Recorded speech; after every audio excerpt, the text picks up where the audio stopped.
माँ जब तक होती है मायका तब तक ही होता है। वह दरवाजे की लगातार डोरबेल बजी जा रही थी। मोहिनी ऊपर के कमरे से जल्दी जल्दी सीढ़ियाँ उतरकर आई और दरवाज़ा खोला तो देखा उसकी ननद कामनी दरवाजे पर खड़ी थी। मोहिनी अपनी ननद कामनी को देखते ही बोली, दीदी आप अचानक? कामनी बोली, हाँ भाभी, माँ की बहुत याद आ रही थी, बिल्कुल रहा ही नहीं जा रहा था, इसीलिए इस घर को देखने चली आई। मोहिनी बोली, आओ दीदी अंदर आओ।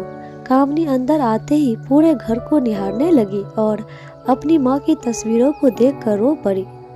भाभी ना जाने क्यों 2-3 दिनों से मेरा मन बिल्कुल नहीं लग रहा था।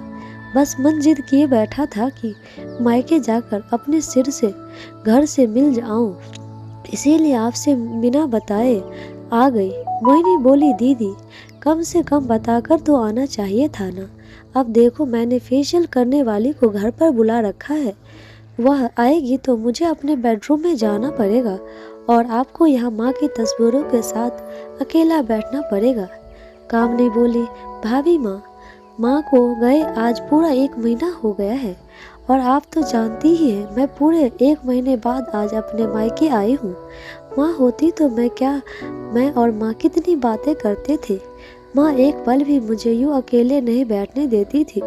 कामनी बोली, दीदी यह बात तो भला मुझसे बेहतर कौन जान सकता है कि आप और माँ कितनी बातें करते थे। अब जाने वालों को तो भला कौन रोक सकता है। मैं जानती हूँ मम्मी जी के जाने की सबसे ज़्यादा कमी आपको ही खल रही होगी। कामनी बोली, भाभी सही कहते हैं लोग, माँ बिन मायका नहीं। आज यह बात सोलो आने सच सही लग रही है। माँ दिन का एक फ़ोन तो मुझे कर ही देती थी। मेरी खबर लिए बिना माँ को चैन कहाँ पड़ता था। अब उनके जाने के बाद बहुत अकेला महसूस कर रही हूँ मैं।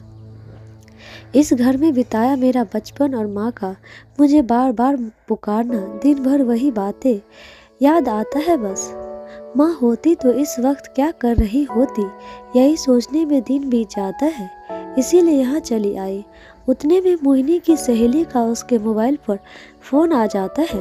वह मोहिनी से डांस क्लास के बारे में पूछने लगी। मोहिनी बोली, नैना आज तो डांस और म्यूज़िक क्लास आना संभव नहीं हो पाएगा, मेरी ननद आई हुई है। हाँ मैं कल पक्का आऊँगी। कामनी बोली, भाभी आपने डांस और म्यूज़िक क्लास लगा दी है?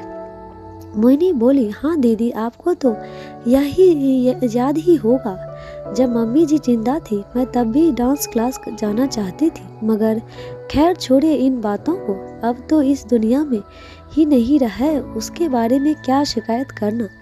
फिर से डोरबेल बजती है। सामने मोहिनी की पार्लर वाली खड़ी होती।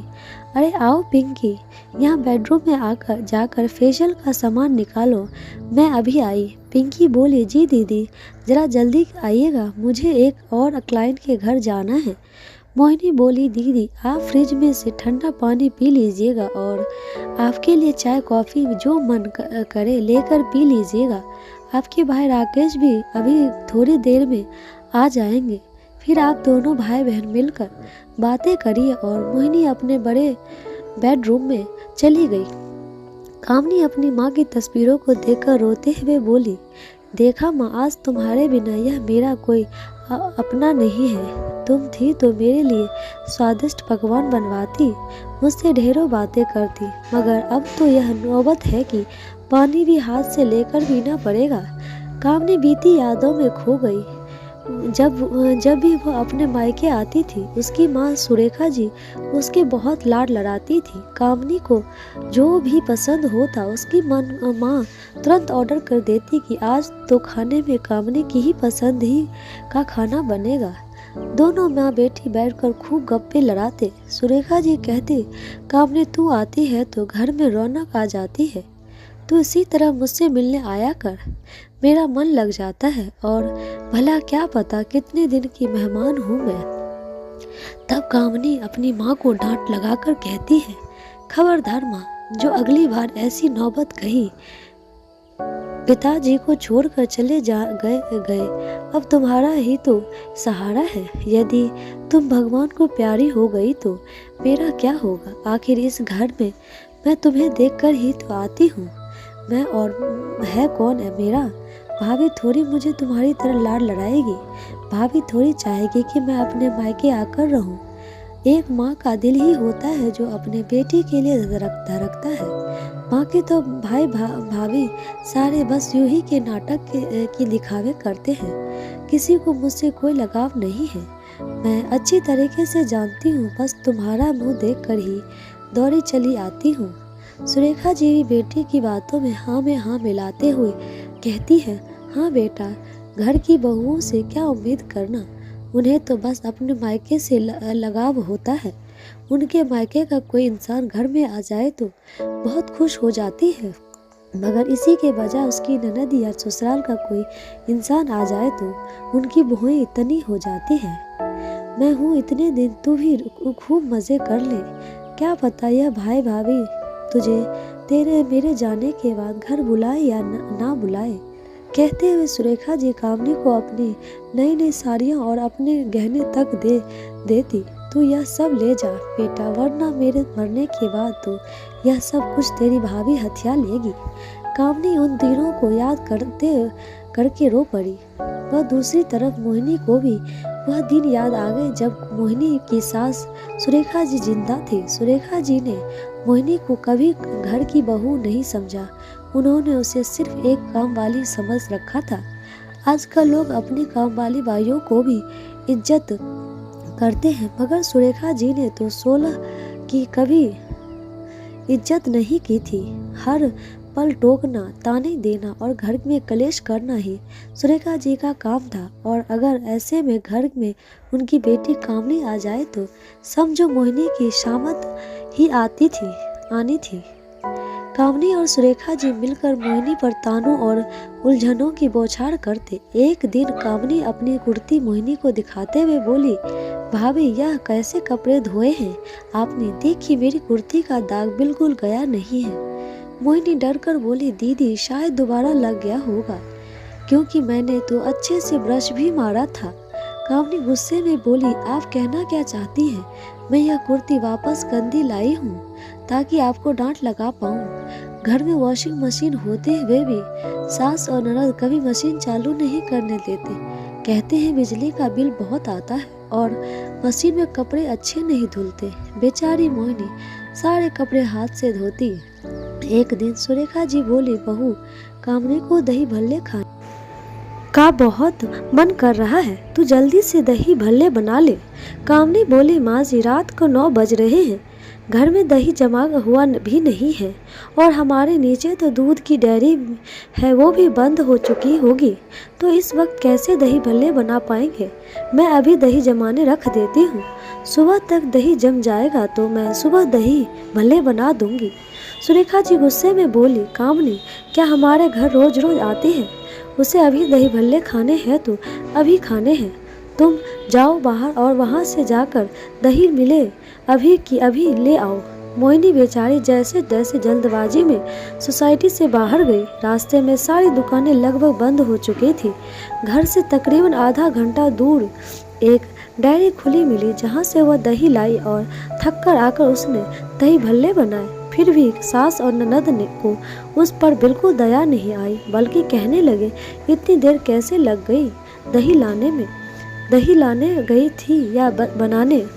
मोहिनी ने एक बार सुरेखा जी से कहा भी था कि उसे डांस और म्यूजिक क्लास का बहुत शौक है और वह उसकी क्लास लगाना चाहती है, मगर यह बात सुरेखा जी ने अपनी बेटी कामनी को भी बता दी और दोनों माँ बेटी ने मिलकर मोहिनी को खूब खरी खोटी सुनाई। सुरेखा जी कामनी को चुपके से साड़ियाँ, गहने और पैसे देती। यह बात मोहिनी भी जानती थी, मगर कभी कुछ नहीं कहती। जब राकेश को पता चला कि माँ कामनी को चुपके से वह सारी चीज़ें देती है तो बल्कि राकेश ने इस बात का विरोध करते हुए कहा कि माँ कामनी इस घर की बेटी है, तुम उसे हमारे सामने चीज़ें दो, कभी हमने तुम्हें रोका टोका नहीं है, थोड़ी ही है। बस उस बात पर भी सुरेखा जी भड़कते हुए बोली, बोली थी, हाँ हाँ जानती हूँ, तुम दोनों सिर्फ मेरा मन रखने ऊपर से यह सब बोलते हो, वरना कौन चाहेगा कि जो भी मेरा है वो तुम दोनों को मिले। मैं तो बस मेरे जीते जी मेरी बेटी को भरपूर सम्मान दे देना चाहती हूँ, ताकि आगे जाकर मेरी बेटी को तुम दोनों से लोगों से भीख ना मांगनी पड़े। मोहिनी को अपनी सास की छोटी सोच पर बहुत अफसोस हुआ, मगर वह कर भी क्या सकती थी। सास और ननद ने तो जैसे कसम खा रखी थी कि मोहिनी को कभी अपना नहीं मानेंगी, जबकि मोहिनी तो कभी कुछ कहती भी नहीं थी। मोहिनी के जहन में बीती बातों की स्मृतियां अब तक हिलोरे खा रही थी। वैसे भी अपने साथ कुछ गलत हुआ व्यक्ति कभी नहीं भूलता।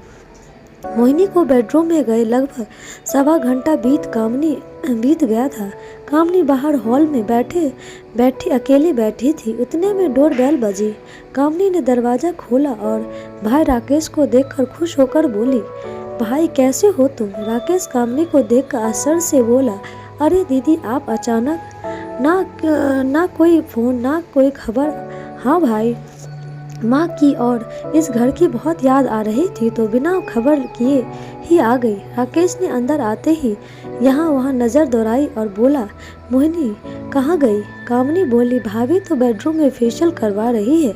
भाई तू ऑफिस से थक कर आया होगा, तू बैठ, मैं तेरे लिए पानी लाती हूँ और चाय बनाती हूँ। राकेश फिर से आश्चर्य से बोला, तू चाय बनाएगी? कामनी हड़बड़ाकर बोली, क्यों भाई, मैं क्यों नहीं बना सकती चाय? राकेश बोला, अरे माँ के राज में तो तूने कभी पानी भी हाथ से नहीं लिया। तू ही कहती थी ना बेटियाँ मायके में आराम करने आती है, काम करने थोड़ी ही आती है। और तुझे तो शायद पता भी नहीं होगा कि रसोई में कौन सी चीज़ कहाँ पड़ी है, क्योंकि तेरी शादी के बाद तूने तो कभी रसोई में अपने कदम ही नहीं रखे।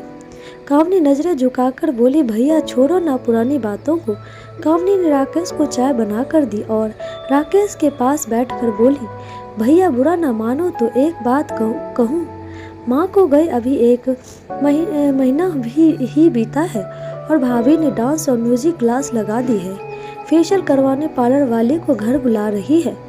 ऐसे लग रहा है जैसे उन्हें तो माँ को जाने का कोई अफसोस ही नहीं हो।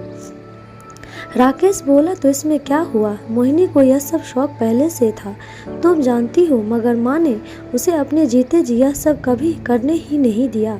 इसीलिए वह उनके मरने के बाद अपने शौक को पूरे कर रही है। कामनी बोली, लोक लज्जा का तो कुछ ख्याल कर लेती भाभी, हमारे समाज के लोगों को पता चलेगा तो क्या इज्जत रह जाएगी हमारी। सभी लोग अपनी माया सास के मरने के बाद कई दिनों तक मातम मनाते हैं, मगर यहाँ आकर तो ऐसा लग रहा है जैसे भाभी को तो माँ के मरने का जश्न मना रही हैं, अपने सारे शौक पूरे कर रही हैं। अरे थोड़े महीने तो रुक जाती, माँ को गए कम से कम 3-4 महीने तो बीतने देती। मोहिनी अपने कमरे से बाहर आई ही थी कि उसने कामनी दीदी की यह सारी बातें सुन ली और वह बोली, दीदी आप हमेशा माँ को भी मेरे खिलाफ यही सब भड़काती आई हो और अब माँ नहीं रही तो आप अपने को ही भड़काने बैठ गई हैं। राकेश बोला, बहन तुम्हारी पहले ही भी यही सारी आदतें थी जिसमें मैं और मोनिका बहुत बार परेशान हुआ करते थे, मगर इन आदतों को बार बार दोहराना अच्छी बात नहीं है। मोहिनी बोली, दीदी आप कहती हो माँ से ही मायका होता है, मगर ऐसी बात बिल्कुल भी नहीं है। कुछ लड़कियाँ अपनी माँ की जीते जी अपना मायका अपने हाथ से बिगाड़ देती हैं। अपनी माँ को समझाने के बजाय अपनी माँ को और भड़काने में और आग में घी डालने में जितना धुआं सिर्फ और सिर्फ घर की बहुओं पर आता है, आज आपके इस घर में कोई इज्जत नहीं है। यह सब आपका ही किया धरा है, वरना एक भाभी भी अपनी ननद को इज्जत देना चाहती है, बस शर्ते ननद भी भाभी को बहन जैसा प्यार दे। मगर आप तो पहले भी मुझे दुश्मन समझती थी और अब भी आप मुझे दुश्मन ही समझती हैं। मुझे लगा था माँ के जाने के बाद आप सुधर जाएंगी, मगर जिस तरह हाथी के दांत खाने के अलग होते हैं और दिखाने के अलग, वैसे ही आपका भी स्वभाव है। बहुत देर हो जाए, हो सके तो आपका स्वभाव बदलिए दीदी। उससे पहले कि वह यह सब सुनकर कामनी को अपनी गलती का पछतावा हो और वह बोली, भाभी हो सके तो मुझे माफ़ कर दो। मैं भी आपकी तरह किसी के घर की बहू हूँ, मगर एक बहू का दर्द मैं नहीं समझ पाई। दोस्तों, कुछ लड़कियां अपनी माँ के जीते जी ही अपना मायका खराब कर देती हैं और बड़ी आसानी से कहती हैं माँ बिन मायका नहीं, मगर वे यह भूल जाती है कि यदि वे भाभी को अपनी बहन समान प्यार दे तो भाभी भी उनको ननद वाला प्यार और सम्मान देगी, क्योंकि हर इंसान बदले में वही चीज़ वापस देता है जो उसे मिलती है। अब की इस कहानी को लेकर क्या राय है, ज़रूर बताइएगा।